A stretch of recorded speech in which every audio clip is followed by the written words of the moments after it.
통계 들어온다. 통계. 그러니까 통계에서는 그 변수가 중요한 거다. 확률 통계 여기 파트는 변수가 중요하다 그치지. 근데 이제 확률 변수가 취급되는데 그 확률 변수가 산술적으로 쓸 수 있느냐 아니면 쓸 수 없느냐에 따라서 쭉 나온다고 그랬어. 그래서 이제 얘는 이산적 확률 변수를 취하고 여러분이 직접 이렇게 써보는 게 좋아요. 그리고 그 다음에 쓸 수 없는 변수에 대해서는 연속적 확률 변수를 취한다라고 했어. 연속적 확률 변수. 그러니까 이제 우리가 이제 시간 같은 개념은 쓸 수가 없잖아, 그지? 지금도 시간이 흘러가고 있으니까 그런 시간 개념을 변수를 취급하는 것들이 바로 연속적 확률 변수가 되겠구나라는 걸 얘기할 수 있단 말이야. 몸무게나 성적 같은 건 딱딱딱 점수가 딱 잡히죠. 그러면 이제 이산적 확률 변수다고 한다. 그래서 이 놈을 이제 함수화 시켜서 표현하는데 이걸 확률 질량함수라고 표현했고 어떤 양적인 게 딱 크기가 수치가 딱 잡히니까 확률 질량함수다라고 얘기하고 그 다음에 얘네들은 뭐라고 얘기하냐면 연속적 확률 변수를 해서 우리가 이제 용어를 취하는데 확률 밀도함수다라는 용어를 쓴다. 결국 전부 다 뭐야? 변수를 이제 함수화 시키는 거지. 함수화 시키면 이제 그래프화 시킬 수 있는 거고 그래프화 시킨다라는 건데 그 그래프를 이제 표현했을 때 얘 같은 질량함수니까 변수 x에 대해서 px는 x다라는 이런 확률 값을 찾을 수 있는 거야. x가 하나, 둘, 셋, 넷 변할 때 그때 대응되는 확률 값을 찾을 수 있다. 그죠? 그러니까 그것들을 이제 표현해 보면 이런 식으로 x 값이 변할 때, 그러니까 x1일 때의 확률값 p1, x2일 때 확률값 p2, 3일 때 함수값 p3 이런 식으로 이런 약간 띠 그래프 같은 형태로 표현될 거라고. 이게 확률 질량함수 그래프가 되는데 얘는 확률 밀도함수라는 것은 얘가 지금 이렇게 산술적으로 쓸 수가 없단 말이야. 그래서 우리가 이제 이런 거 같은 경우는 어떻게 했습니까? 확률을 표현할 때 확률 분포표를 작성했었죠. 확률 분포표를 작성해서 x1부터 x2 그다음에 생성해서 x에까지 변할 때 변수가 변할 때 그에 대응되는 확률을 표현했다. px는 x라고 표현해주면 얘가 p1이고 얘가 p2고 얘가 p이다라고 표현해서 우리는 여기서 평균을 정의했었죠. 평균 정의 뭐였어? 평균의 정의는 변수 곱하기 그리고 확률의 총합이다라고 표현했다. 얘. 변수에다가 확률을 곱해서 합한 게 뭐라고? 평균. 한글로 그렇게 됐지. 그래서 변수 곱하기 확률의 평균이라는 것은 변수가 우리가 확률을 곱해서 그놈들의 합을 구한 것을 우리는 평균이라고 표현했다라는 게 지난 시간에 했던 내용들이야. 오케이? 그럼 이제 분산은 어떻게 구해지냐라는 거. 분산은 역시 마찬가지. 정의가 뭐였어? 열량에서 변수에서 평균을 빼면 편차라 부르는데 편차 제곱의 평균을 찾은 거야. 그러니까 여기서 평균 찾는다라는 개념이 통계 파트에서 여러분 기억해야 할 것은 변수에 대한 평균 찾을 때는 항상 그 변수에다가 확률 곱해서 합한 게 평균이다라는 걸 잊지 말아야 돼. 그러니까 내가 지금 찾고자 하는 게 이 변수의 편차 제곱의 평균을 찾고 싶은 거야. 그 편차 제곱의 평균을 찾으려면 뭐 해야 돼? 확률 곱해서 그 다음에 합한다라는 거죠. 이게 바로 R1부터 N까지. 오케이? 그러니까 이걸 뭐라고 써? 우리는 분산이라는 게 뭡니까? 편차 제곱에 이게 변수란 말이야. 이놈의 바로 평균이다 라는 얘기를 썼죠. 그러니까 편차 제곱의 평균이라는 말이 나왔기 때문에 편차 제곱에다가 뭘 곱해? 확률을 곱해서 그놈들의 합을 구하는 게 돼. 이 평균이란 말 때문에 이렇게 따라온다. 이 용어가 한글로 쫙쫙 정의가 잘 돼 있어야 돼. 그래서 우리가 이거를 우리 기호로 expectation 표현하면 방금 편차를 구했어. 변수에서 평균 뺀 거. 그놈의 제곱의 평균이라고 했으니까 그걸 우리 expectation이라고 표현한다 그랬죠. 그죠? 좀 정리하고 있습니다. 헷갈리지 않으니까. 얘는 전개했더니 x제곱 마이너스 2mx가 될 것이고 그 반면에 곱셈 공식이 여기서 n제곱이 될 텐데 비례값의 성질을 우리 표현했을 때 이게 변수란 말이야. 변수가 표현됐을 때 더하기 빼기로 표현되면 그대로 이렇게 평균 값은 따라간다는 성질이 증명도 해드렸고 이 성질이 어디서 나온 거냐면 어떤 변수에 대한 비례값이 x였는데 그놈들에다가 a배하고 b배하면 b 더하면 여기는 뭐 원래 평균에다가 a배하고 b 더한다는 변수만 잡아서 이렇게 약간은 뭐 분배된다. 이놈만 변수에 대한 평균만 잡아주면 된다. 그러니까 여기가 2차식으로 되어 있지만 이것도 변수고 이것도 변수고. 그래서 우리가 내용이 뭐였어?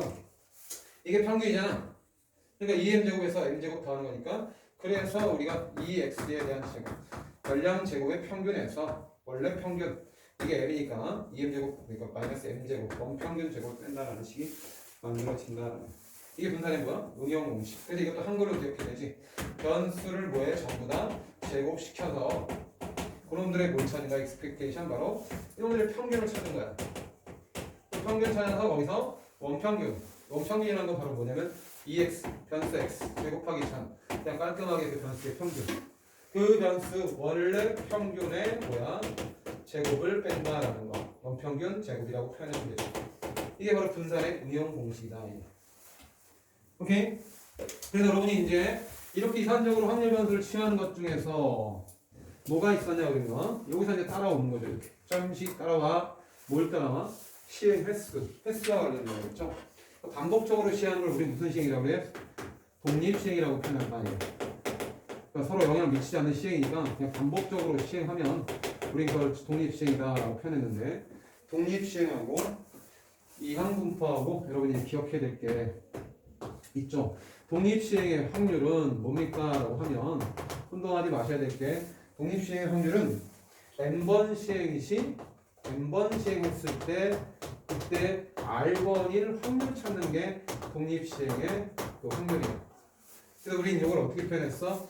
n번 중에 r번 나오는데 1의 시행 시 한 번 했을 때의 확률값이 p면은 그 p가 r번 나온다. 그럼 1-p는 몇 번 나온다? n-r번 나온다. 이게 바로 px는 바로 r이다라는 거야. 그러니까 이 변수가 바로 뭐야? r이라는 건데 이산적이다. 빵번, 한 번, 두 번, 세 번, n번 다 쓸 수 있잖아. 그러니까 횟수에 대한 걸 얘기한다. n번 시행 시 r번. 그러니까 이항분포라는 개념은 이산적 확률 분포에서 잠깐 쉬었다 그래. 만들어진 거다. 그렇지?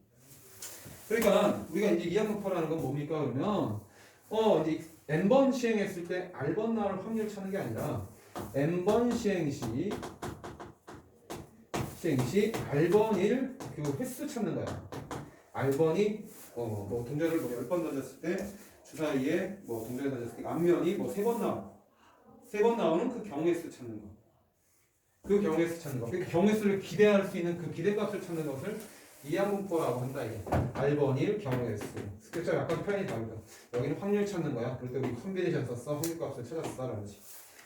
그게 바로 독립시행의 확률이고 그 다음에 n번 시행 시 r번 나타날 그 경우의 수를 찾는 걸 우리 평균적으로 기대할 수 있는 값을 찾는다. 그래서 이항분포라고 표현해서 P라고 표현했죠. n번 시행 시 n번 했을 때 그때 1의 시행 시의 확률값을 알면 우리는 이놈으로부터 평균값, 즉 기대값을 찾을 수 있는데 평균이라는 게 뭡니까? 그러면 NP였죠. 라는 거죠. 그죠? 그 다음에 분산은 뭐였습니까? 그러면 분산은 총정리하겠습니다. NPQ였다. 이것들이 지난 시간에 다 증명까지 했던 것들이 되어야 합니다. 오케이? 그 다음에 루트 씌운 게 시그마, 바로 표준편차라고 나오겠죠. 양의 제곱근을. 그러니까 결국 이제 뭐야? 이산적 확률 변수에서 배웠던 것 중에서 우리가 얘기할 수 있는 것은 이 테이블 작성에서 확률 변수와 그때 변수와 확률값의 대응 관계를 나타낸 표. 이놈들의 합은 항상 1이고. 그죠? 그래서 변수 곱하기 이렇게 변수 곱하기 확률의 합이 평균이라는 내용을 요걸 이용해서 우리가 이때 얘가 증명이 됐다는 거. 그러니까 이항분포들 결국은 뭐야? 이산적 확률 변수를 취한단 말이야.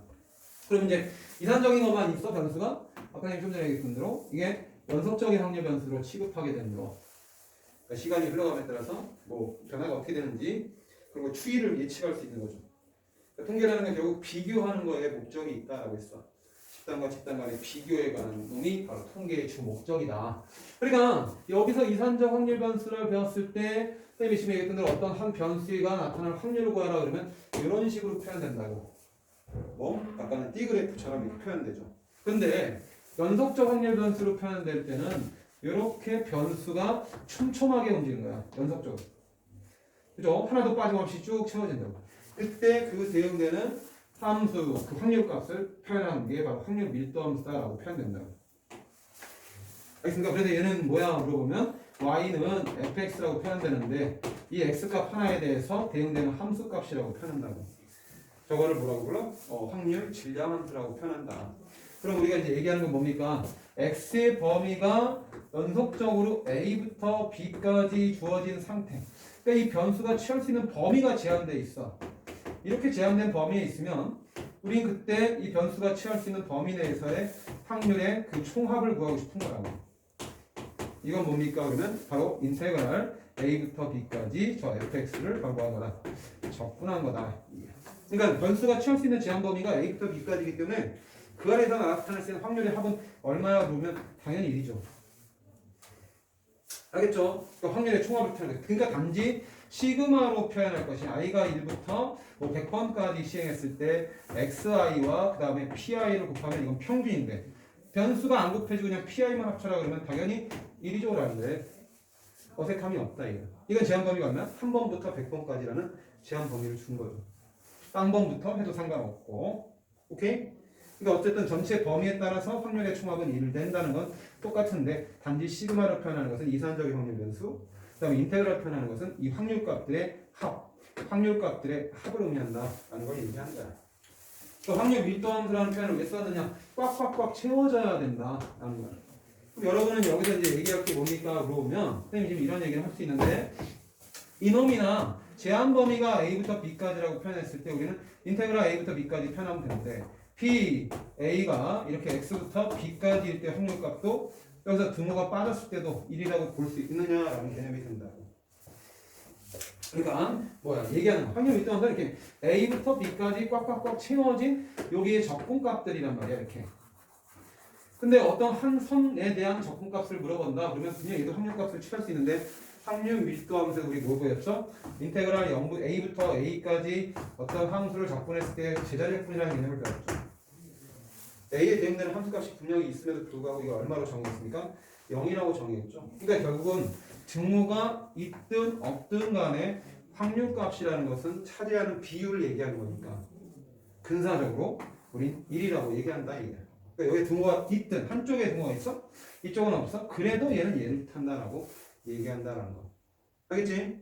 그게 이제 연속 확률 밀도함수가 뭐라고? 확률 밀도함수를 가진 함수고 변수가 연속적 확률 변수일 때는 등호가 이렇게 빼고 붙고 해도 상관이 없다라는 걸 먼저 인지해야 된다는 거. 알겠죠?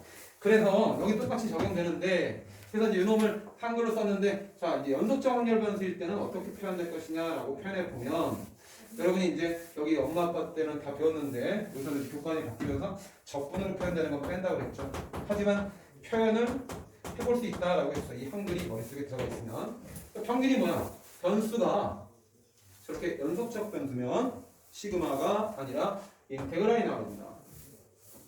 그래서 x가 취할 수 있는 전체 범위가 a부터 b까지라고 제한되어 있으면 그게 바로 변수가 취할 수 있는 전범위야. 그럼 a부터 b까지 만약에 일부 알파부터 베타까지의 뭐 평균을 구하라 그러면 a부터 b까지 평균을 구하면 변수 곱하기 확률의 총합이다라고 이렇게 표현할 수 있어야 되는 거예요. 변수가 x고 그에 대한 합값이니까 그게 바로 확률 변수를 한 거니까 확률 변수와 확률의 곱의 합이라는 내용이고 분산은 뭐였어? 편차 제곱의 평균이니까 합 평균이라는 건 무조건 뭐 한다고? 확률 곱해서 합하면 된다. 그지? 근데 변수가 뭐야? 얘다. 이 변수의 평균을 구한다는 얘기는 이 변수에다가 확률 곱해서 합하면 된다는 게 그게 바로 정의였단 말이야. 그러니까 여러분은 인테그랄 알파부터 베타까지 변수 x-m 하면 이게 바로 편차. 그 편차 제곱에 바로 평균을 찾을 거니까 여기다가 확률 곱해서 합했다라고 이렇게 쓰는데 어색함이 없어야 된다 이게. 아시겠죠? 그럼 이런 식으로 표현하면 어떻게 돼? 이게 응용 공식이라고 했지. 응용 공식이 인테그랄 알파부터 베타까지라고 표현했을 때 별량 제곱의 평균을 찾아라. 그러니까 변수를 먼저 제곱을 시키죠. 그런 다음에 거기다가 확률을 곱해서 별량 변수 제곱에 확률 곱해서 합한 거니까 변수 제곱의 평균. 우린 이거를 2x 제곱으로 표현할 수 있다. 이게 연속적 변수일 때. 연속적 변수일 때는 적분기가 나온다.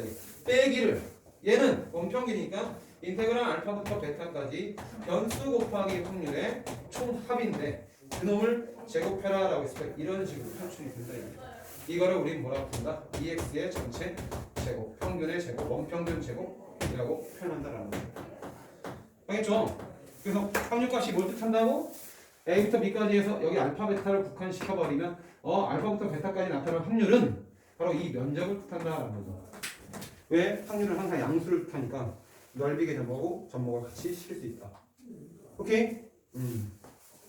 그러니까 연속 확률 변수를 취할 때 px는 b가 될 확률은 뭐냐 물어보면 그냥 뭐라고 얘기하는데 제로라고 얘기하면 된다.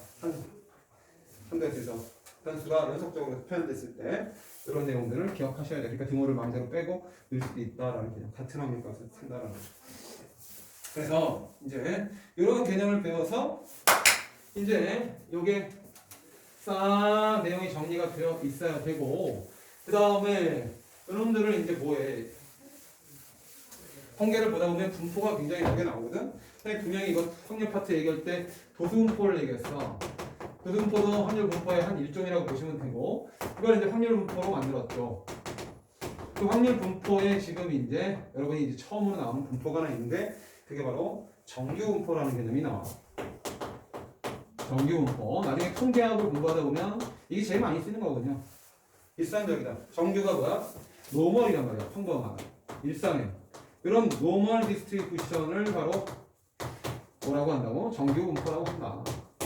여러분이 노멀이라는 표현에서 일상적으로 많이 나타나는 거잖아. 그 분포에는 포화성 분포나 뭐 베르노이 분포나 여러 가지 분포가 많이 나온다고. 뭐 카이 제곱 분포. 근데 우리는 교과 과정에서 정규분포만 다뤄주면 돼라는 거야.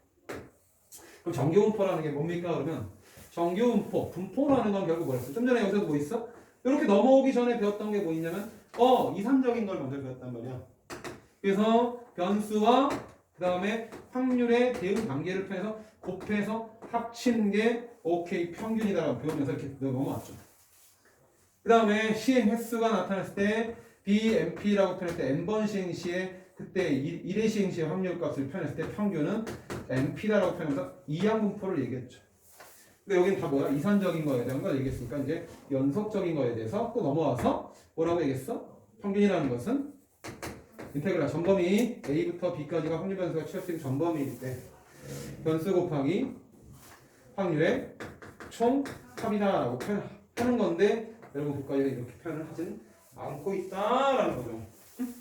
그래서 여기서 등장하는 놈들. 그래서 평균 찾지 어떻게 됐든 간에 이상적이 됐든 그 다음에 이항분포가 됐든 그 다음에 연속적인 확률 밀도 함수 연속적 변수에서 확률 밀도 함수가 됐든 평균값을 구할 수 있단 말이에요. 그죠? 그러면 이렇게 확률 밀도 함수가 어떤 식으로 표현될 때 fx가 루트 이건 뭐 루트 2파이 시그마분의 시그마는 바로 분산의 제곱근 평균차를 얘기하죠. 그 다음에 2에 대한 마이너스 2시그마 제곱분의 x 마이너스 m에 대한 제곱 이 놈을 확률 밀도 함수로 취하는 놈이 나온다고. 응? 여러분 교재 나왔으니까 페이지 298페이지를 펴서 298페이지에 나와 있는 놈 확률 밀도 함수가 연속 확률 변수인데 확률 밀도 함수가 이 변수가 연속 확률 밀도 그 연속 확률 변수인다고. 연속 확률 변수를 취하고 있어. 그놈에 대해서 여기다 뭐 스몰 x 썼으면 스몰 x 써주면 좋겠죠. 이렇게 fx가 이런 식의 꼴로 표현된 확률 밀도 함수를 가질 때 평균값도 같고 그 다음에 분산도 표현될 수 있어. 응? 저런 놈을 확률 밀도 함수로 가진 후 그 분포를 바로 정규분포라고 하는데 정규분포에서는 평균값을 기준으로 어떤 흩어짐을 갖느냐라는 걸 살펴보는 거예요. 응? 여러분 이게 보세요. 그러니까 이거 이과생들은 이걸 미분 때려서 표현할 수 있단 말이야. 근데 이제 문과생들은 이 지수함수에 대한 미분법을 안 배웠는데 지수함수의 미분 이게 2가 오일러스를 뜻한다라고 생각했어요. 이거 2.718, 18, 2.7, 18, 28, 18 이렇게 나가는 이런 무리수라고 그랬죠. 그러니까 여러분 이제 이런 수인데 문과 애들은 미적분하게 그 이 초월함수에 대한 미분법을 안 배웠기 때문에 그냥 알려져 있다라고 이렇게 얘기하고 만다고. 알았습니까?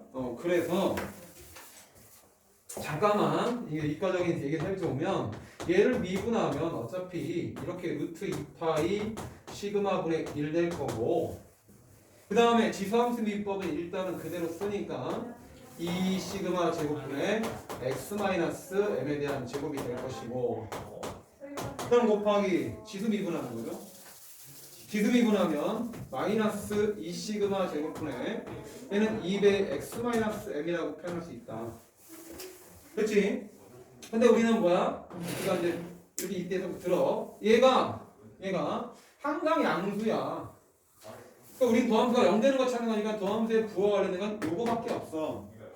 얘도 양수야, 호수야, 우주야. 그러면 얘가 도함수와 관련되니까 우리는 마x 플러스 m이 나오니까 m 찍을 놓고 기울기가 음수인 선을 거주면 도함수의 부호를 판단할 수가 있다고.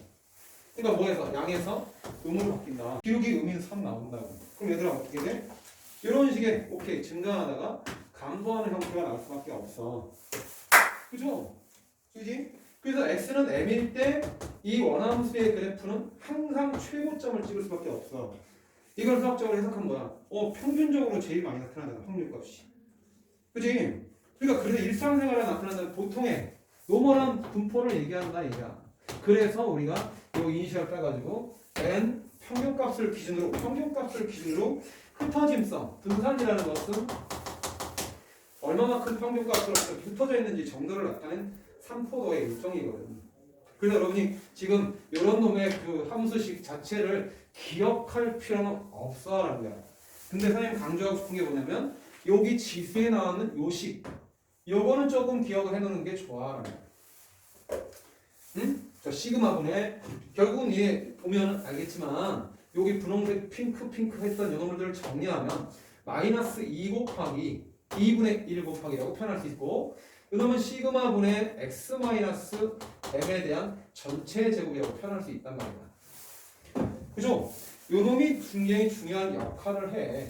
얘들아 변수에서 아까 평균 빼면 뭐라 그랬지? 편차라고 불렀지?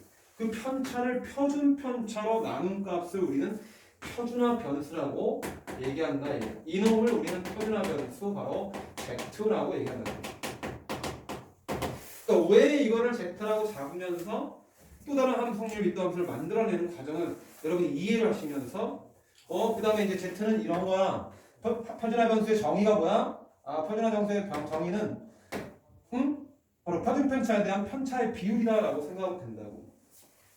알았지? 근데 이제 미분했다. 그럼 분명히 여기서 중모양이 이렇게 쭉 위로 그 대가 나올 텐데 x가 무한히 커지면 지금 이거 다 볼 필요 없어. 우리가 볼 건 2의 마이너스 x승이 중요한 거야. 특히나 또 제곱되어 있는 게 중요한 거라고. 그러면 x가 무한히 커질 때 이놈은 무한대로 가. 근데 2의 마이너스는 2의 x제곱분의 1과 똑같거든. 나머지 뒤에 숫자들은 볼 필요가 없다고. x가 변수니까. 그러면 x가 무한대로 갈 때는 어디로 가? 0에 가까워진다라는 표현이 나온다고. 그러니까 그냥 무조건 이렇게 내려갈 수가 없는 거야. 그리고 확률 밀도함수에서 이 확률값은 분명히 양수 개념으로 얘기해야 되거든. 확률이니까. 그래서 얘가 식이 설정되기를 이렇게 x축에 대해서 x값이 m일 때 극대를 찍고 그 다음에 x값이 무한히 커질 때 이 함수의 극한은 0으로 가까워져야 돼. 그러니까 이렇게 변곡이 나올 수밖에 없다 이거야. 그 다음에 x값이 음의 무한대로 가도 제곱을 시켜버리고 있기 때문에 얘는 2의 마이너스 x 제곱이라고 해도 이게 양의 제곱으로 바뀐단 말이야. 이게 양의 제곱이니까 똑같은 식 0으로 수렴한다. 결국은 이렇게 극한값이 또 0으로 가는 점근성 개념이 나온다. 그러니까 이걸 이해하는 게 이과생들은 조금 더 편하고 문과생은 약간 불편한 진실이 있긴 하지만 이 확률 밀도 함수는 이렇게 표현한 확률 밀도 함수는 x는 m에 대해서 m일 때 최대값을 찍고 좌우의 극한이 점점점 0에 가까워진다는 특징이 있다 얘기야. 그리고 여러분이 이제 워낙 중요한 거니까 잘 알아둘 게 뭐야? 함수 중에서 f(2m-x랑 fx라는 식이 같다라는 이놈의 의미를 계속 수투부터 쌓아왔단 말이야. 이거 같을 때 우리는 뭐라고 불렀지? 이 두 식을 관계식이 만족될 때 우리는 x는 n대치라고 배웠다. 그지? 이 식을 만족할 때 우리는 분명히 함수 fx라는 그래프를 그릴 때 얘가 x는 n대칭이 돼야 된다고 무조건 배웠단 말이야. 그게 수학 전범위에 갖춘 내용이. 그러니까 여러분은 여기다가 슬퍼시 x 대신에 x2n-x를 한번 대입해보자. 그렇게 만들어진 식이다 이게야. 그러면은 5팩 앞에 루트 2파이 시그마분의 이런 변동이 없고요. 그 다음에 오일러스 2에다가 지수에 나온 이 x자리에다가 뭘 집어넣는다고? 2n-x를 집어넣어보는 거야. 그럼 여기 녹색으로 표현한 여기에다가 2n-x를 집어넣으면 거기서 n을 뺐으니까 전체 제곱시키는 거기 때문에 얘는 분자만 보는 거야 지금. n-x에 대한 제곱이 된다. 그러니까 그걸 따와주면 2 시그마 제곱분의 n-x에 대한 제곱이라고 표현할 수 있단 말이야. 근데 n-x의 제곱은 x-m의 제곱과 같죠. 그러니까 결국 얘는 fx랑 똑같은 식이 될 수밖에 없다. 그래서 항상 이 정규 분포 곡선은 x는 몇 대칭? m 대칭인 이런 종 모양으로 그래프가 그려질 수밖에 없다라고 교과서에 설명하고 개념서에 설명해 놓고 있는 거야. 선생님이 그 특징을 좀 더 자세히 살펴봤는데 그냥 여러분에는 이것이 뭐라고? 확률 밀도가 함수가 이렇게 치어져 있대. 따라하는 분포가 바로 뭐야 그러면 평균값을 기준으로 얼마만큼 흩어져 있는 정도를 나타낸 분포 곡선이다.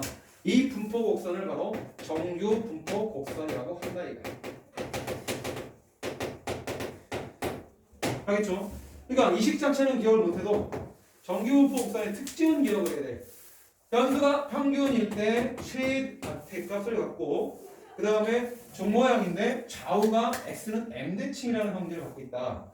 그리고 제한 범위가 없을 때 변수의 얘는 확률의 확률 밀도 함수를 나타내는 거니까 이 넓이 총 합은 바로 1이다라고 얘기할 수 있다. 그러니까 이런 식으로 표현할 수 있는 거야. 마이너스 무한부터 무한까지 fx의 적분값은 1이다라고 얘기한다 이거.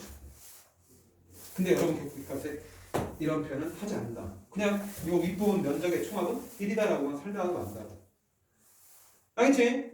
그래서 내가 여기서 m에서 m 플러스 알파일 때의 확률값하고 m에서 알파를 뺐을 때 확률값을 같다라는 걸 표현함에 있어서 어색함이 없어야 된다. 왜? x는 m 대칭이다. 이 식에서 우리 이미 배웠다 이게. 그래서 정규분포 곡선이 갖는 성질 그럴 때 여러분이 요 식은 잊으면 안 돼. 첫 번째 fm 플러스 x와 fm 마이너스 x가 항상 같다. 그지? 또는 이런 식으로 학교에서 모의고사 문제에 표현할 수 있습니다. 2n-x가 fx랑 같다. 부호가 반대여야지 대칭성을 간다 그랬죠? 부호가 반대여야지 대칭성을 간다 그랬죠? 선생님이 여기서 얘기한 건 뭐였어?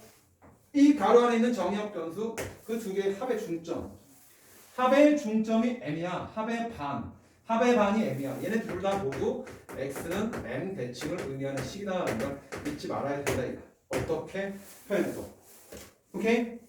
그러니까 요놈이 가장 중요한 거고 그때 x는 m에서 무슨 값 갖는다고?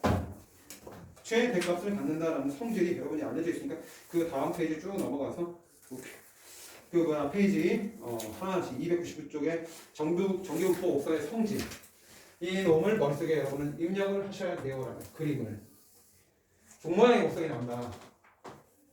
그리고 보니까 종모양인데 위로 블록이었던 것이 아래로 블록으로 바뀌었어. 그러니까 변곡이 생긴 건데 변곡이라는 말이 수트에는 나오지 않고 있으니까 이렇게 표현된다. 그래서 종모양이다라고 얘기한다 이게. 종모양이 알았죠? 그래서 x는 m일 때 얼마 나오니? 그럼 여기다 m 넣어봐요 빨리. m 넣으면 몇 승대? 2의 0승대죠. 그래서 fm은 얼마입니까? 물어보면 이렇게 루트 2파이 시그마분의 1이다 라고 이렇게 이놈일 때의 값이 최대값 맥시멈이 된다. 이런 걸 왜 기억하는 거야? 다음 설명 중 옳은 것은 틀린 것을 대비할 때를 기억해야 되니까 결국 후차적으로 내신 대비할 때는 또 저런 걸 물어볼 수 있으니까 외워주는 게 좋다 이게. 수능 문제 풀 때는 저거 외우고 있으면 미친 타는 거고. 알았죠? 그래서 여러분이 숫자 나와갖고 자 이렇게 n-알파라고 했어. 그럼 p n-알파부터 n까지 변수가 치할 확률이 뭡니까? 그러면 얘는 p 바로 x가 변수가 n부터 당연히 m 여기 네모안에 들어갈 식이 뭐가 되겠어? 네모안에 들어갈 식 n-알파부터 n까지의 그 확률을 얘기하는 거잖아. 프로버비티. 그럼 확률 밀도함수에서 그 확률 값이라는 것은 결국은 오케이 면적을 뜻한다 그랬죠. 넓이 확률의 총 선들이 모여서 뭐가 나와? 면이 나오니까 이놈의 면적이 바로 확률 값을 뜻한다. 근데 정규분포 곡선은 x는 m 대칭이니까 m 알파만큼 뺐으면 알파만큼 더한 m 플러스 알파까지의 그 확률 값과 똑같다라고 얘기할 수 있다라고 했고 여기서 등호를 내 마음대로 빼도 상관이 없다라고 했다 얘기야. 제절 제품 값은 0이니까. 알겠죠? 그래서 여러분이 그거 기억할 것은 여기서 이제 보세요. 자, 시그마 값이 커지면 커질수록이라는 걸 기억해야 돼. 시그마가 커지면 커질수록이라고 표현하고 있는데 시그마가 뭐야? 표준편차. 시그마를 제곱한 게 바로 분산이라고. 그 산자가 뭐냐면 흩어질 산자 쓰는 거야, 얘들아. 어느 정도 흩어졌는지 따지는 거야. 그러니까 시그마가 크다는 얘기는 분산이 큰 거야. 분산이 크다는 얘기는 흩어짐이 큰 거라고. 그럼 여기서 내용이 뭐야? 평균값이 동일한 집단이 있어. 이게 A 집단의 정규분포 곡선이야. 그 다음에 B 집단의 정규분포를 노란색으로 그랬, 녹색으로 했더니 평균은 똑같아. 이게 B 집단이야. 그럼 얘들아, A 집단하고 B 집단은 평균이 같아, 안 같아? 같죠? MA와 A 집단의 평균과 B 집단의 평균은 같습니다라고. 그러면 A 집단의 표준편차가 크냐, B 집단의 표준편차가 크냐라고 이 정규분포 써갖고 우리는 알 수 있다. 누가 더 흩어짐이 커요? B 집단이 평균을 기준으로 흩어짐이 크지. 흩어짐이 크니까 땡기면 땡길수록 종모양은 낮아질 수밖에 없는 거야. 그래서 시그마가 커질수록 이 곡선의 그 위 최대값은 점점점 낮아져라는 거지. 곡선이 낮아진다라고 얘기할 수 있다라는 거. 그런 내용들이 다 있으니까 여러분이 잘 이해하신 다음에 요점 정리를 하시면 돼. 그러면 시그마가 작으면 몰리겠죠, 이렇게. 그러니까 중모양이 높아지는 거야라는 거지. 오케이? 그럴 때 얘들아 봐봐. 시그마 값이 뭐 한다고? 작을수록 흩어짐이 작은 거니까 곡선은 뭐해? 높아져. 그리고 곡선은 뭐해? 몰려라는 거야. 몰린다라는 표현을 쓸 수 있죠. 몰려있다라는 표현. 어디에? 평균값을 기준으로 몰려있다라는 표현을 쓸 수 있단 말이야. 그럼 얘들아 어때? 평균값은 똑같지만 몰려있다라는 말이 무슨 의미냐? 표준편차가 작다는 말이다. 표준편차가 작다는 말은 뭐야? 평균값에 밀집되어 있다는 말이다. 평균값에 밀집되어 있다는 말은 성적이 비슷한 애들이 모여있다라는 거야. 성향이 비슷한 애들이 모여있다. 그러니까 우리는 그걸 수학에서 뭐라고 그러면 분포가 고르다라는 표현을 쓴다는 거 잊지 마셔야 돼요. 이게 약간 국어적인 표현으로 분포가 퍼짐을 얘기하는데 골고루 퍼져 있다라고 착각할 수 있단 말이야. 고만고만한 애들이 몰려있을 때 분포가 고르다라는 게 통계의 의미다 이게. 알았죠? 그러니까 얘 어느 게 더 분포가 올라? 이게 C집단의 정규분포 곡선을 나타내거나 라고 한다면 이게 C집단의 정규분포는 C집단이 몰려있죠. 그러니까 C집단이 분포가 고르다라고 한다 이게. 그 다음 그런 거 주의해야 돼. 여기는 누가 더 흩어짐이 크다고? B집단이 커. 자 문제 하나 나옵니다. 자 평균 점수가 똑같은 집단이 있어. 그럴 때 평균값이 똑같은 집단이 있다. A 집단과 B 집단.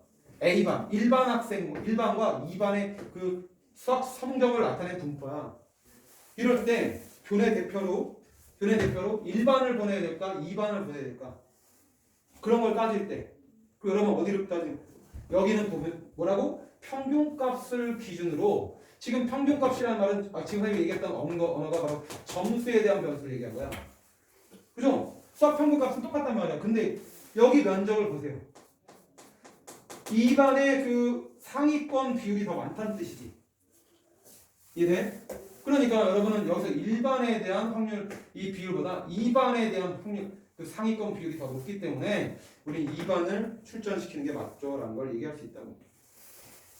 그러니까 얘는 2반이 뭐라고? 표준편차 즉 분산은 크지만 흩어짐은 크지만 상위권도 많고 하위권도 많다는 개념을 취할 수 있기 때문에 상위권 많은 반을 출전시키는 게 맞다라고 얘기한다고. 그런 게 어느 게 더 유리하냐라고 그러면 여러분은 2반을 출전시키는 게 맞다라고 얘기하는 게 맞. 오케이? 그게 통계를 배운 사람들의 한 얘기다 이게. 아시겠죠? 알겠지? 그래서 평균값이 일정해라고 표현했을 때 그러니까 이 정규분포성이 뭘 하는 거야? 전부 다 뭐 하려고? 이렇게 A 집단, B 집단, C 집단 비교하려고 한다고. 그 비교의 시작이 바로 뭐야? 정규분포야라는 거야. 그래서 선생님이 집단을 몇 개만 얘기했습니까 지금? 3개만 얘기했죠? 3개 정도는 여기다가 우리는 그래프 그리면서 표현할 수 있는데 지금 선생님이 평균을 어떻게 했어? 전부 다 같게끔 표시했어. 그래서 또 다르게 한번 표현해볼까? 여기가 MA야. A반의 평균. 동마의 곡선. 좌우대칭. 그 다음에 여기가 B반의 평균. 근데 얘는 이렇게 되어 있다.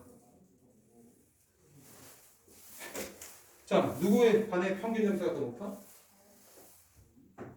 B반의 평균 점수가 높죠. 그럼 상대적으로 A반이 공부를 잘하는 애들, 공부를 평균적으로 점수가 높아? 아니면 B반이 높아? B반이 높단 말이야.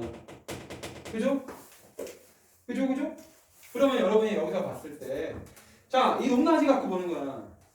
A반은 그래도 B반에 비해서 평균 점수는 낮지만 성적이 비슷한 애들이 B반보다는 더 많이 모여있다라고 얘기하는 거라고.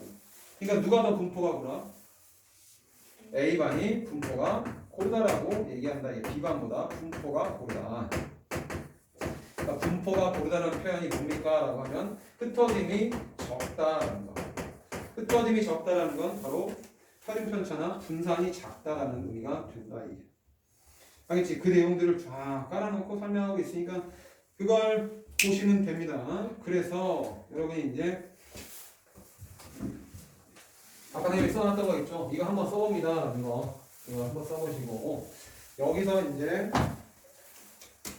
그러니까 A 집단, B 집단, C 집단 표현하는데 평균수가 여기가 A 집단이야, 여기 B 집단이야, 그다음에 여기가 C 집단이야 라고 표현했어. 다시 또 D 집단이야 라고 막 표현한다고. 그죠? 그러면 이 개수가 많아지면 많아질수록 집단의 수가 많아지면 많아질수록 비교하기가 불편해지죠. 그래서 여러분은 여기서 이제 뭐 하냐 그러면 표준화를 시킨다. 그래서 표준화 정규 분포를 우리가 또 공부하게 돼. 자, 표준화 정규 분포.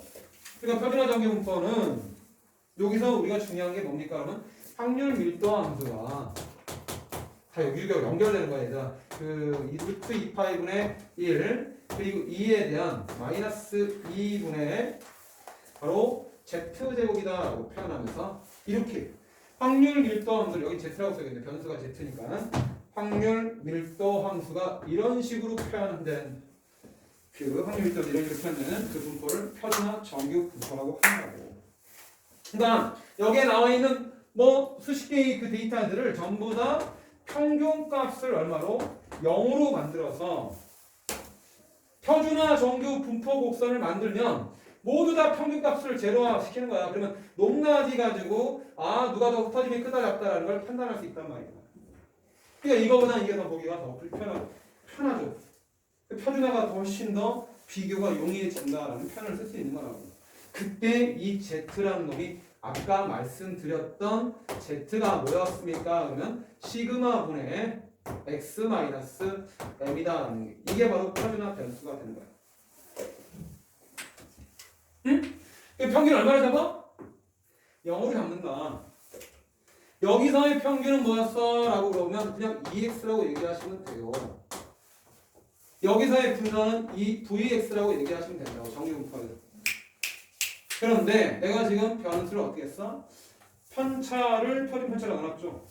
표준편차에 대한 편차의 비율을 표준화 변수라고 하는데 표준화시킨 변수에서는 이 Z가 뭡니까? 라고 물어보면 이가로 시그마분의 X-M이라고 표현할 수 있습니다.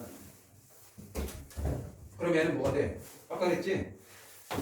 비례값의 성질은 변수에다가 뭐 곱해진 거 그대로 곱하고 그 다음에 변수 없는 애들은 그냥 아까 붙이면 된다 했죠. 이게 평균 성질이었죠. 그럼 얘도 마찬가지 어떻게 돼? 시그마분의 1이 변수에 곱해져 있잖아. 그럼 시그마분의 1 그리고 2x라고 표현할 수 있고 시그마분의 m이 b자리에 오는 내용이죠. 그걸 빼기 시그마분의 이렇게 m이라고 표현할 수 있다. 그러면 얼마냐? 시그마분의 2x는 m이니까 m 빼기 m이죠. 그러니까 0이다 이게. 그래서 표준화 변수에서 표준화 시켰을 때 평균값은 무조건 0으로 놓고 본다라는 거죠. 근데 0으로 여기가 평균이 m인데 수십 개 MA, MB, MC 이렇게 막 나왔을 때 그놈들을 전부 다 뭐해? 이렇게 평균값 전부 다 하나로 0으로 보겠다 이게. 그래서 모든 변수들을 표준화 시키는데 표준화 시키면 무조건 평균값은 제로가 된다 이거. 그 다음에 그놈의 분산은 Z의 분산이니까 표준화 변수의 분산은 얘는 시그마분의 1x에다가 빼기 시그마분의 이렇게 m 쓴 거야 라고 얘네들을 분모 분자로 따로따로 분리시키면 이렇게 표현될 수 있죠. 근데 분산의 성질은 뭐였습니까? 분산은 뭔가 곱해진 값만 제곱시켜서 원분산에 곱한다는 성질이니까 이놈을 제곱시킬 거야. 그러면 얘는 시그마 제곱분의 1의 원분산이라고. 그죠? 근데 분산이 뭐야? 시그마 제곱이란 말이야. 그러니까 결국엔 얼마니? 1이다 라고 얘기한다고. 그래서 표준화 정규 분포는 정규 분포에서 평균값 기준으로 얼마만큼 흩어져 있는 걸 따지는 건데 평균도 졸라 많은 데이터를 갖고 있고 분산도 각각 다르단 말이야. 근데 그거를 표준화시키면 얘는 무조건 평균값을 얼마로? 0으로 분산을 얼마로? 1로 취하는 표준화 정규 분포를 따라간다라고 얘기한다고. 왜 전부 다 0으로 평균을 잡아?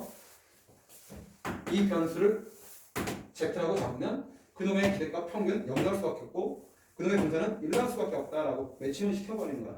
이 분포를 따라갈 때 우리 표준화 정규 분포가 만들어진다. 알겠죠?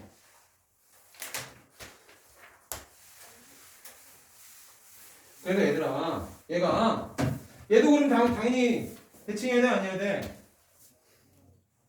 니네 여기다가 마이너스 Z를 집어넣어도 똑같아 안 똑같아? 그래서 마이너스 Z를 집어넣어도 제곱하면 똑같아지죠?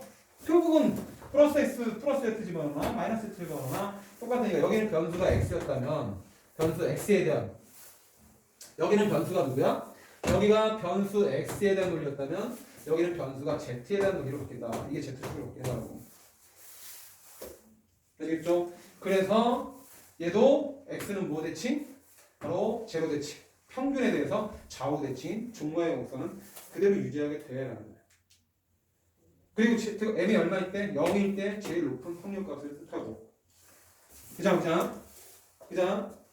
그지? 그럼 여러분이 이제 물어보는 게 이런 내용들이야. P, Z가 0부터 어떤 스몰 Z, 이거 대문자, 이거 소문자. 그럼 이제 소문자 그냥 짝대기 안 넣을게요. 요 놈일 확률이 뭡니까? 물어보면 여기에 스몰 Z가 뜰 텐데 이게 Z라는 변수를 취했을 때 그럼 뭐야? 확률이라는 거는 이 부분의 면적이라고 했죠. 그죠? 그러니까 얘는 인테그랄 0부터 Z까지 이게 Z잖아요? Z라는 변수까지 그때 FZ를 뭐 하면 돼? 얘를 뭐에 적분하면 돼 라는 게 확률의 총합이란 말이야. 근데 여러분은 이 상태에서 인테그랄 0부터 Z까지 FZ가 이거야. 그러면 얘는 루트 2파이분의 1 그리고 2의 마이너스 2분의 Z제곱을 또 적분해야 되는 거야. 그러니까 매번 Z라는 변수가 바뀔 때마다 이 적분값은 여러분이 정적분이니까 이걸 적분시키고 위에 Z값 집어넣고 아래 0값 빼면 되잖아. 그치? 그거를 일일이 구하기가 힘드니까 미리 다 계산해 놓은 게 있다고.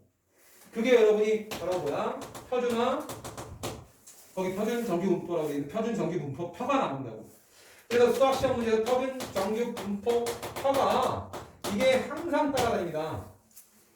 여러분 적분을 하라는 문제는 안 나온다. 왜? 이거 확률 파통은 분명히 문과생이나 이과생이 같이 볼 수 있는 과목이기 때문에 이 초람수에 극한 2의 Z제곱을 적분할 수가 없단 말이야. 그러니까 미리 아예 0부터 Z까지의 적분값을 맨 뒤에 정규분포 곡선, 정규분포가 아니라 표준 정규분포로 작성하는 거죠. 교과서에서 맨 마지막에 보시면 여러분이 수원에서는 뭐였어?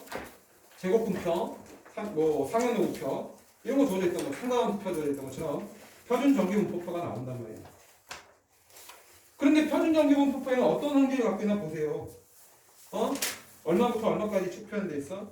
이렇게 양수의 값만 표현되어 있다고.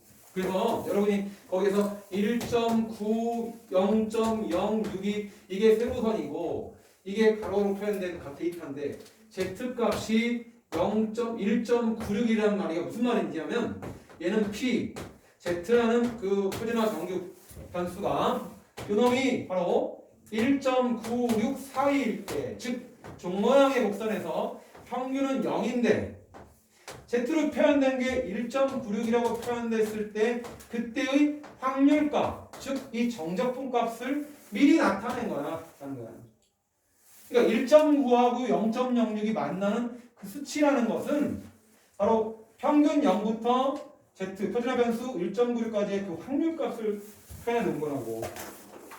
근데 여러분 1.96 따라가서 보면 1.96이 얼마라고 되어 있습니까? 1.96이 0.4750 되어 있죠.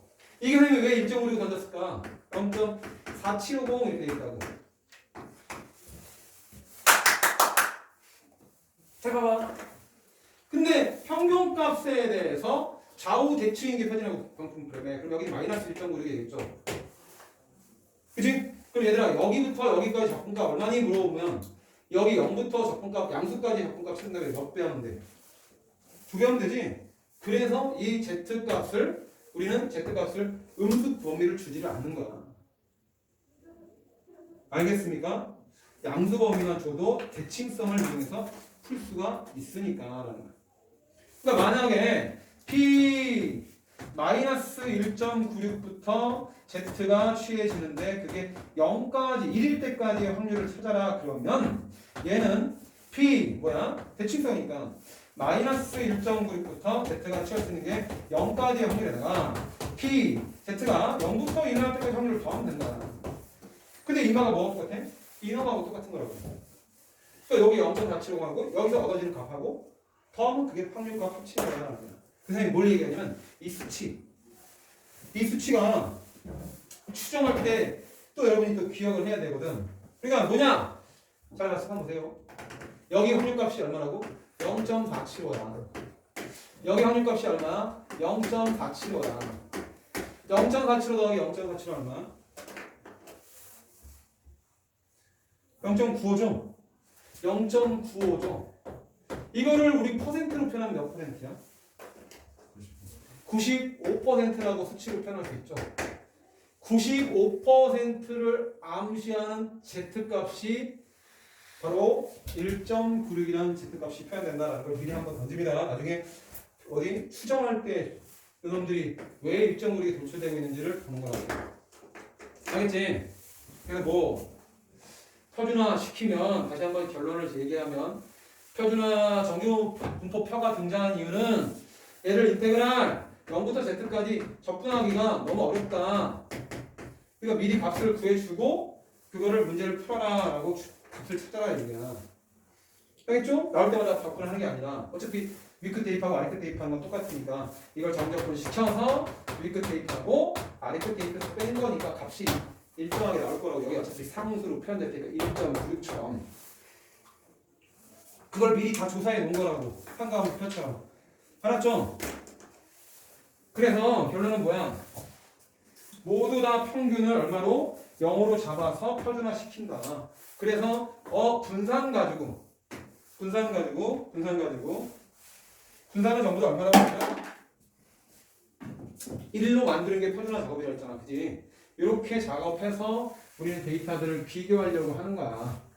그럼 표준화를 시키는 목적이 왜 표준화를 시킨다? 뭐 하려고? 비교하려고. 데이터와 데이터 간에 비교하려고. 그 비교가 목적이 있다고. 얘들아 만약에 예를 들어 또 어떤 걸 했을 때 표준화 시키냐면 자 1000명이 응시했대. 1000명이 뭔가 시험에 응시했어. 근데 합격자는 100명뿐이래, 뭐 50명뿐이래, 또는 뭐 100명뿐이다. 이렇게 잡았다. 100명뿐이다. 근데 이 시험에서는 평균 점수가 보통 뭐 80점이 나오고 분산이 조사했더니 분산이 뭐 10에 대한 제곱 이렇게 100이 나왔다라고 치자. 응? 이걸 따르는 정규분포를 따르는 평균적으로 시험 보면 80점 나오고 그걸 편차적으로 평균을 찾았더니 그게 100이 나온다 이 얘기야. 이 수치가 갖는 의미는 다른 거 비교하려고 쓰는 거지 100이 흩어졌다 이렇게 생각하는 게 아니란 말이야. 그럼 여러분이 여기서 P, X가 몇 점 이상해야지 합격하느냐. 합격하기 위한 최저점을 찾을 때 우리는 표준화시키면 쉽게 구할 수 있다 그 얘기야. 그러니까 어떻게 돼 얘들아? P 변수에서 평균 빼고 나누기 시그마 하면 그게 우리는 표준화시켰다라고 약속을 하는데 똑같아. A 빼기 M 나누기 시그마 하면 표준화시켰다라고 얘랑 같은 거다. 이해? 그럼 이 상태에서 우리는 얘를 표준화 변수 Z라고 얘기하고 그 다음에 시그마 값은 문제 나왔어. 10이야. 10분의 최저점이죠. 몇 점 이상을 받아야 합격하느냐. 그러니 몇 점 이상을 받아야 이상이어야지 합격하느냐는 그 우리는 확률을 이미 알고 있죠. 몇 점 이상 받아야 돼? 합격할 확률이라는 것은 1000명 중에 100명 안에 들어와야지 합격한 거잖아. 그죠? 근데 이미 합격률을 알고 있는 거야. 1000분의 몇이야? 이렇게 100이야 라고 알고 있는 거야. 그럼 합격률이 얼마인데? 0.1이라는 걸 알고 있는데 나는 최저점이 궁금한 거야. 오케이? 그래서 여러분이 이거를 표현하면 A- 평균 얼마? 80이야 라는 거야. 80. 그러면 이게 뭘 뜻해? 여러분이 항상 이 문제 풀 때는 이렇게 표준화 정규분 복선을 그려야 된다고. 그럼 여기 평균이 0이고 점수가 딱 찍히는데 이게 뭐야? Z 표준화시킨 변수다. 그러니까 Z가 10분의 A-80인데 이 부분은 얼마야? 확률의 합이 0.5야. 이 부분도 확률의 합이 얼마야? 0.5야. 왜? 이 전체 넓이는 확률의 총합이니까 1이 돼야 된다고 얘기했었어. 그러면 방향성을 잘 보시고 Z값 이상이 될 확률은 바로 이 부분을 뜻하는 거야. 그죠? 그 부분의 확률이 얼마다? 0.1이다 라는 거죠. 그러니까 여기 확률값이 0.1이 되려면 여기는 얼마야 되니? 0.4야 되겠지? 그 0.4가 바로 여기 녹색 친 부분의 넓이를 뜻하는데 맨 끝에 시험 문제에서 단 P 0부터 Z가 예를 들어 얘를 3까지일 확률이 0.4래라고 이렇게 예시문을 쓰면 확률표를 보면 안 그렇지만 여기 보세요. 0부터 3까지의 확률이 0.4라고 주면 이놈이 얼마여야 된다는 걸 알려주는 거죠. 여기님, 그러니까 이놈이 3돼야 돼 라는 표현이니까 10분의 A-80이라는 놈이 3이 돼야 돼 라고 얘기해서 양변에 곱하고 넘기면서 답을 한다 이거야. 그러니까 정리하고 답하면 만약에 얘가 뭐 0.3이다 라고 주면 요게 바로 Z값이 0.3이니까 곱하기 표현하면 3되고 넘기니까 A는 83점이다 라고 해서 최저점을 얘기할 수 있다 이죠.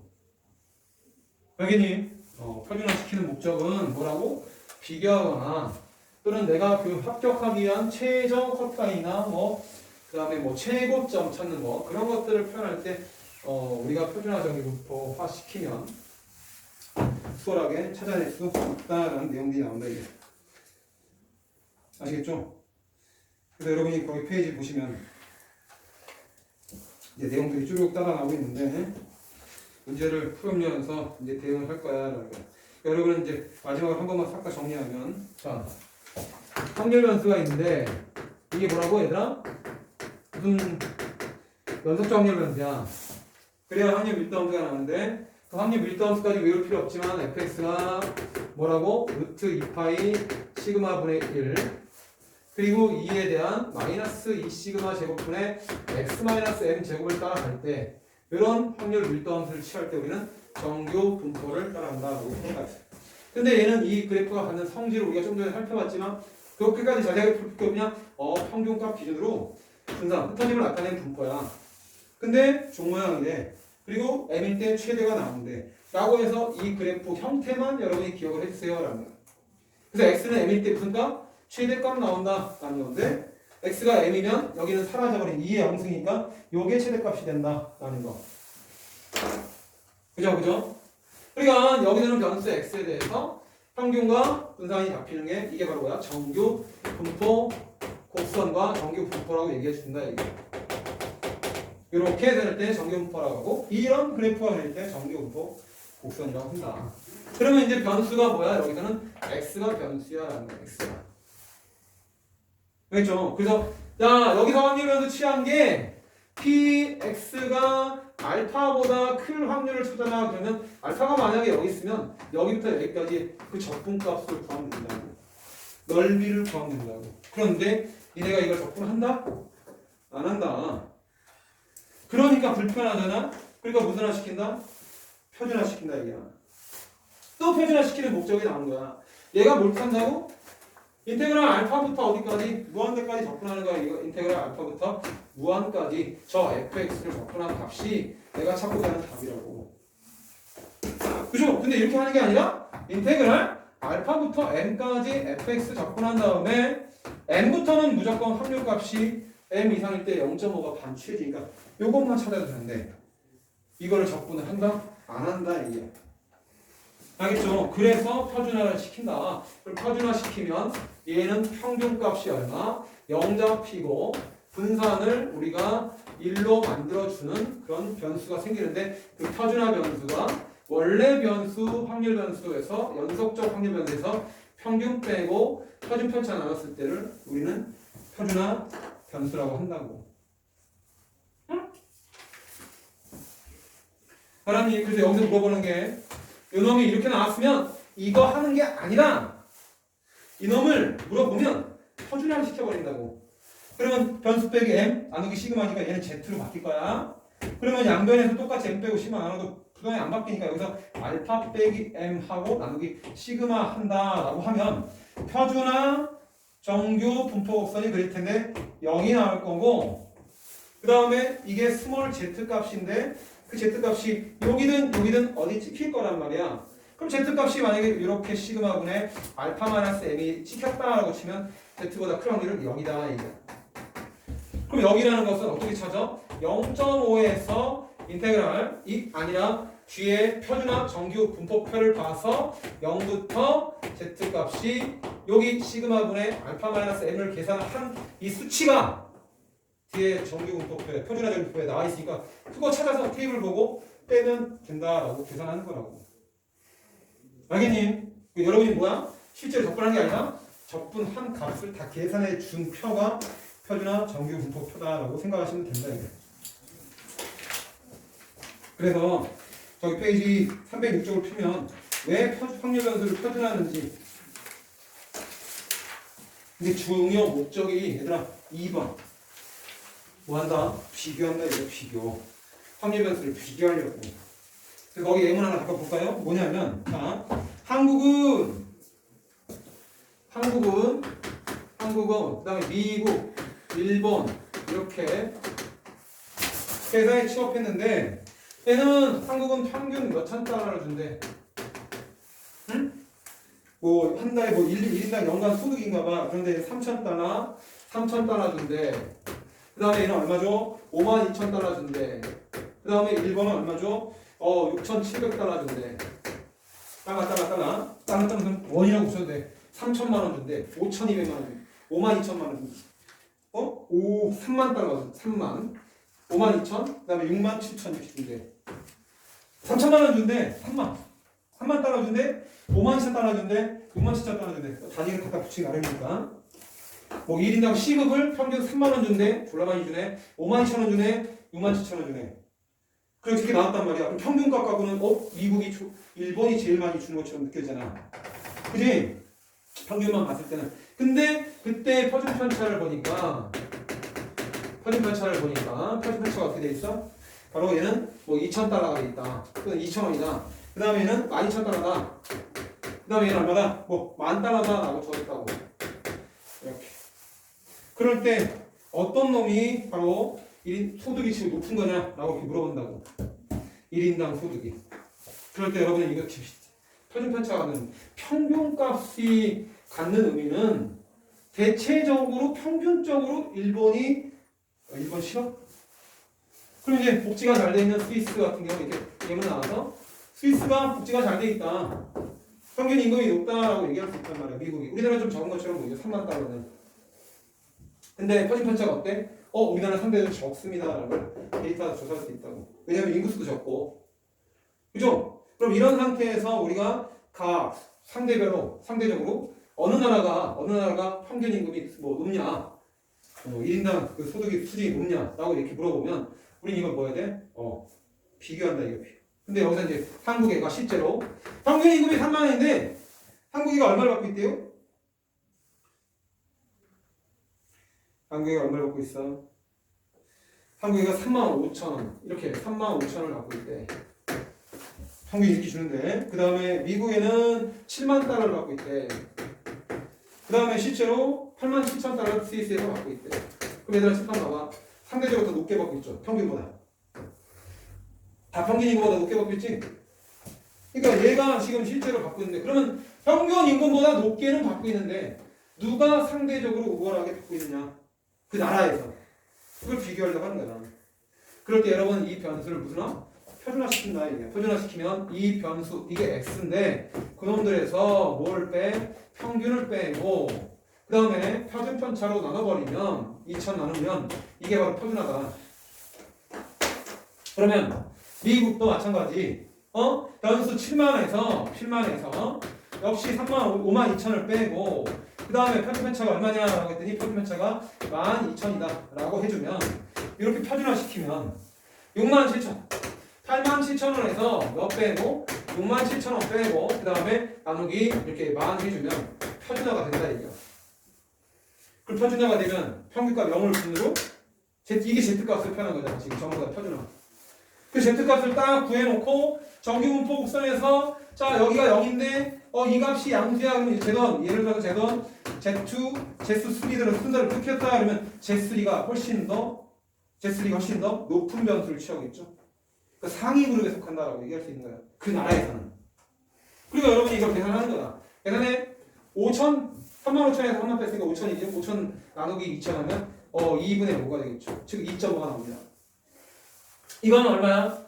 자 5,000, 10만에서 5만 2천 빼면 18,000이 나올 거야. 그럼 18,000에서 000 3개 지우고 20개에서 000 3개 줬으니까 12분의 8을 6, 22, 6, 3, 18 얘는 2분의 3 나오죠. 이게 표준화 변수야.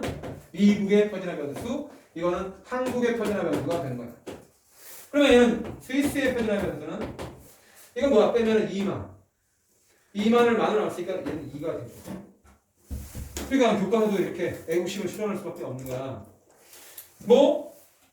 얘는 2.5 이게 한국의 위치고 이게 스위스의 위치고 1.5니까 얘가 미국의 위치 변수값이다 라고 이렇게 잡아낼 수 있다. 그러니까 당장 눈에서 보기에는 평균 소득이 이러이러한 상태에서 그 자국 내 평균 3만 원을 주는데 3만 5천 원을 받고 있는 애야. 6만 7천 원을 받는데 8만 7천 원 받고 있는 애는 2만 원 더 받고 있고 얘는 5천 원 더 받고 있지만 상대적으로 위에 있는 것은 한국 애가 위에 있다라고 얘기할 수 있다 이거야. 평균 임금에 대해서 더 많이 받고 있다. 이게 뭐의 극대값에 따라서 영향을 많이 미칠까 해요. 이 표준 편차에 따라서 영향을 많이 미칠 거야. 알겠니? 그렇게 집단과 집단의 그 변수를 비교할 때 알겠니? 그때 쓴다는 거. 그리고 3번 다음 장 넘기면 정규분포를 이용한 뭐라고? 최저점을 구할 수 있다. 최저점 또는 최고 득점자. 합격률. 합격에 안에 들려면 몇 명이어야 되느냐? 또는 합격이 되려면 몇 점 이상이어야 되느냐? 떨어지려면 몇 점 받아야 되느냐? 이런 걸 물어볼 때 바로 표준화를 갖고 물어본다 이게.